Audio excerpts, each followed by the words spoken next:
Welcome to Elixir guidance friends. हम लोग आज देखेंगे 15 most important scanning error questions को, जो इंग्लिश ग्रामर का बहुत ही इम्पॉर्टेंट पार्ट है।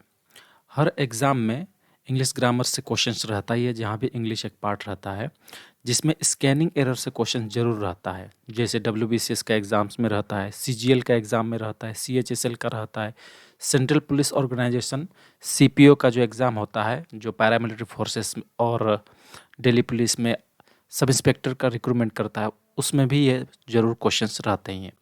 आज इस वीडियो में जिस क्वेश्चंस को हम लोग बात करेंगे वो CPO का एग्ज़ाम्स में ही आया था। जो CPO का मेंस एग्ज़ाम हुआ था उसका ये क्वेश्चंस पेपर में आया था, और CGL का भी मेंस में ये Tier 2 में आया हुआ क्वेश्चंस है। इसके अलावा आपको बहुत सारे एग्ज़ाम्स में भी इस तरह का क्वेश्चंस मिलेगा। तो चलो फिर शुरू करते हैं आज का वीडियो।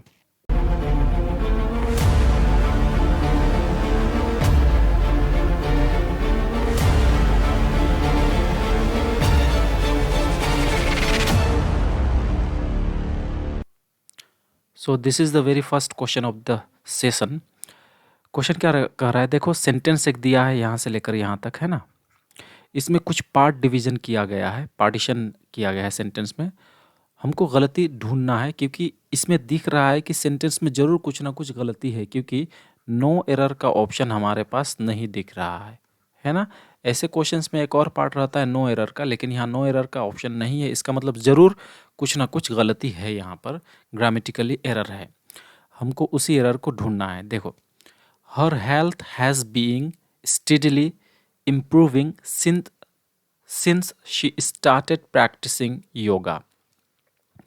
उसका हेल्थ धीरे धीरे इम्प्रूव कर रहा है जब से वो योगा करना शुरू किया है। मेन वर्ब इम्प्रूविंग वर्ब का फोर्थ फॉर्म है, उसके बाद सिंस भी लगा है, तो और ये सेंटेंस प्रेजेंट परफेक्ट कंटिन्यूअस की तरफ इशारा कर रहा है।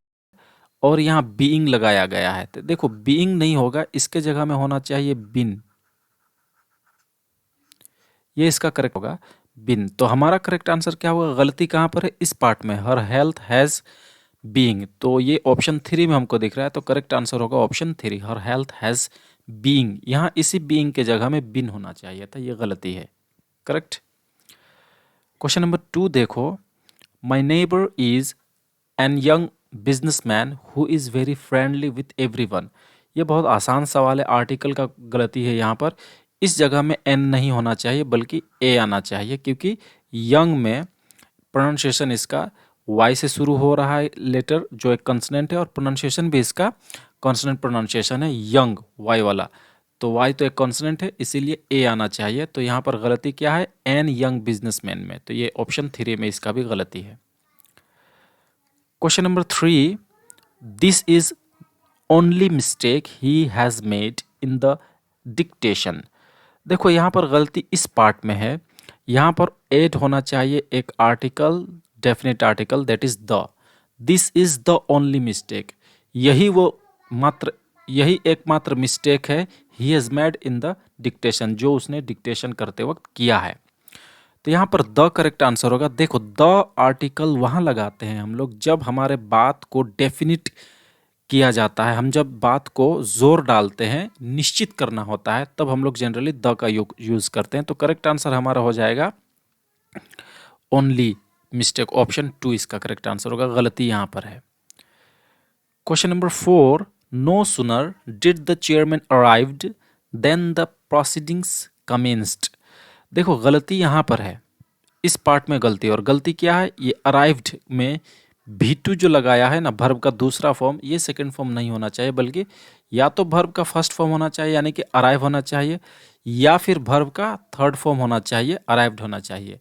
वैसे ये अराइव्ड V3 भी हो सकता है, लेकिन डिड जैसे ही लगाया है, तो अगर डिड लगाया होगा तो V1 होना चाहिए, और डिड के जगह एक और वर्ड हो सकता है दोस्त, हैड भी हो सकता है। अगर हेड लगाएगा, हेड बना देंगे, तो इसको V3 मान सकते हैं। तो गलती या तो यहाँ है या तो यहाँ है।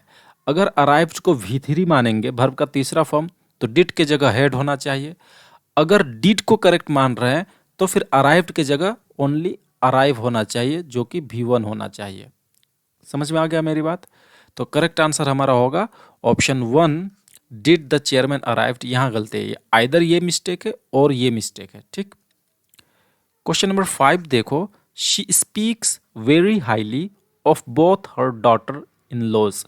इजीली आप लोग पकड़ लिए होंगे, नंबर का गलती है यहाँ पर, नंबर यानी कि सिंगुलर नंबर या प्लूरल नंबर। यहाँ पर ये कंपाउंड एक वर्ड दिख रहा है, कंपाउंड वर्ड यानी संयुक्त वर्ड, जो एक से ज़्यादा शब्दों को मिलाकर एक वर्ड बनते हैं, जैसे daughters in law, daughter in law. तो डॉटर इन लॉ में जो हेड वर्ड है ना, मुख्य शब्द ये है डॉटर का। तो अगर ये प्लूरल बनना चाहेगा तो प्लूरल यहाँ होना चाहिए, यहाँ एस लगना चाहिए। हमारे पास यहाँ लगा दिया लॉज में एस, तो इसीलिए यहाँ गलती है। तो ऑप्शन 4 इसका करेक्ट आंसर होगा। फॉर एग्जाम्पल जैसे कि सन इन लॉ, तो सन इन लॉ को अगर हमको प्लूरल बनाना पड़ेगा ना, तो सन्स इन लॉ यहाँ एस लगना चाहिए, ना कि लॉज में। समझ में आ गया।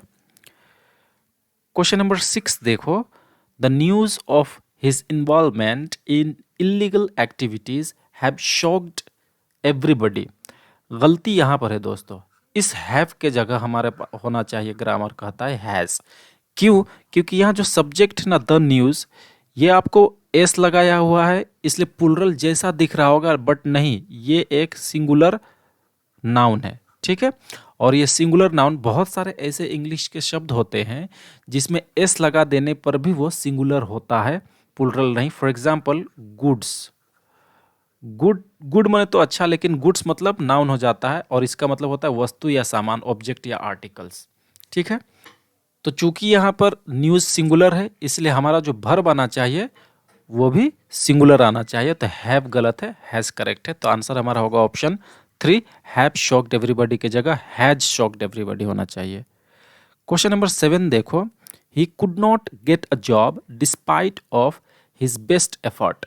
गलती यहाँ पर है दोस्तों, यहाँ ऑफ नहीं आना चाहिए। डिस्पाइट एक ऐसा शब्द है जो अपने बाद में ऑफ प्रेपोजिशन नहीं लेता है, लेकिन हाँ, अगर इस डिस्पाइट के जगह लिखा होगा इन स्पाइट, तो फिर ऑफ आना चाहिए। मीनिंग दोनों का सेम है, डिस्पाइट का भी मीनिंग और इन स्पाइट ऑफ का भी मीनिंग सेम होता है, के बावजूद भी। देखो, he could not get a job, वह जॉब नहीं पा सका, डिस्पाइट हिज बेस्ट एफर्ट, उसके बेस्ट प्रयास के बावजूद भी, यानी कि अपना बेस्ट प्रयास किया, बेस्ट एफर्ट दिया, उसके बावजूद भी वो जॉब नहीं पाया। तो डिस्पाइट कभी भी ऑफ नहीं लेता है, डायरेक्ट डिस्पाइट आता है। तो करेक्ट आंसर इसका होगा ऑप्शन 1, डिस्पाइट ऑफ नहीं आना चाहिए था। Question number 8, the farmers are using HYV यानी हाई यील्डिंग वेराइटी सीड्स, जो ग्रीन रेवोल्यूशन के टाइम में यूज हुआ था ना, so then they can get a better yield. देखो यहाँ पर सो के बाद में ना देन नहीं आना चाहिए, देन गलत है, यहाँ आना चाहिए था दैट। सो दैट का मतलब होता है ताकि, इंग्लिश में सो दैट, और हिंदी में जो हम लोग ताकि बोलते हैं ना, उस वैसा मीनिंग है इसका। फॉर एग्जाम्पल जैसे कि इसको अगर हम लोग पढ़ेंगे, the farmers are using HYV seeds, किसान लोग HYV बीज इस्तेमाल कर रहे हैं, सो दैट ताकि, दे कैन गेट बेटर यील्ड, ताकि वे लोग अच्छी फसल पा सके। तो हमारा करेक्ट आंसर, गलती कहाँ पर मिला इस पार्ट में, so then they can get, यानी कि ऑप्शन 2 ये करेक्ट आंसर होगा। क्वेश्चन नंबर 9 देखो, he is afraid from all insects that crawl. यहाँ पर देखो, अफ्रेड के साथ में ना प्रेपोजिशन का मिस्टेक है, फ्रॉम नहीं आता है, ऑफ आता है, अफ्रेड ऑफ समथिंग, यानी किसी चीज से डरना। तो करेक्ट आंसर होगा ऑप्शन 3, अफ्रेड फ्रॉम नहीं आना चाहिए। Question number 10, as soon he heard the sound of thunder he hid under the bed. ये हाइड का सेकंड फॉर्म है, छिप जाना। तो देखो यहाँ गलती है फर्स्ट पार्ट में है, यानी कि ऑप्शन 2 इसका करेक्ट आंसर होगा। क्या गलती है? एज सुन के बाद यहाँ पर एक बार और एज आना चाहिए, जिसका मतलब होता है जैसे ही। नो सुनर का अफर्मेटिव केस है ये। As soon as he heard the sound of thunder, जैसे ही वो बिजली का, थंडर जो बिजली चमकना बोलते हैं ना उसको, बिजली का गड़गड़ाहट को सुना, ही हीड अंडर द बेड, तो वह बेड के नीचे छिप गया। तो करेक्ट आंसर ऑप्शन 2 में गलती है। Question number 11, he is too immature for handle the situation. देखो टी डबल और टू लगा रहेगा, उसके बाद जनरली कोई एडजेक्टिव हम लोग पाते हैं, तो उसके बाद में जो भी वर्ब आता है ना, जो V1 रहता है, उसके आगे TO2 आना चाहिए, जिसको इन्फिनेटिव विथ टू कहते हैं। तो यहाँ पर 4 के जगह 2 आना चाहिए, यही गलती है। तो करेक्ट आंसर हमारा होगा 4 हैंडल। 4 हैंडल के जगह क्या आना चाहिए? 2 हैंडल आना चाहिए। ठीक है। क्वेश्चन नंबर 12 देखो, everybody knows that Bhutan is the most peaceful of all other countries of the world. देखो गलती यहाँ पर यह है, अदर का यूज ही नहीं होना चाहिए, सिर्फ ऑल कंट्रीज होगा करेक्ट आंसर। और ये क्वेश्चन थोड़ा अलग है। देखो ये सीजीएल में इस टाइप का पूछता है। यहाँ पर एक और पार्ट है नो एरर का, यानी कि ज़रूरी नहीं कि सेंटेंस में गलती हो गए। अगर आपको लग रहा है गलती नहीं है तो ऑप्शन 4 इसका करेक्ट आंसर होगा। और सभी पार्ट का नंबरिंग किया गया। हमारा गलती कहाँ मिल रहा है इस बार? Of all other countries of the world, यानी कि हमारा आंसर होगा पार्ट 3 यानी ऑप्शन 3। तो ऑप्शन 3 इसका करेक्ट आंसर होगा। और गलती क्या है? ऑल अदर नहीं होना चाहिए।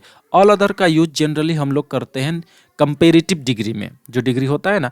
और ये एक सुपरलेटिव डिग्री है, दिख रहा है ना, द मोस्ट पीसफुल लगा है। तो सुपरलेटिव डिग्री में डायरेक्ट नाउन आता है। ठीक है। तो यहाँ पर ऑल अदर कंट्रीज नहीं होगा, सिर्फ ऑल कंट्रीज होगा करेक्ट आंसर।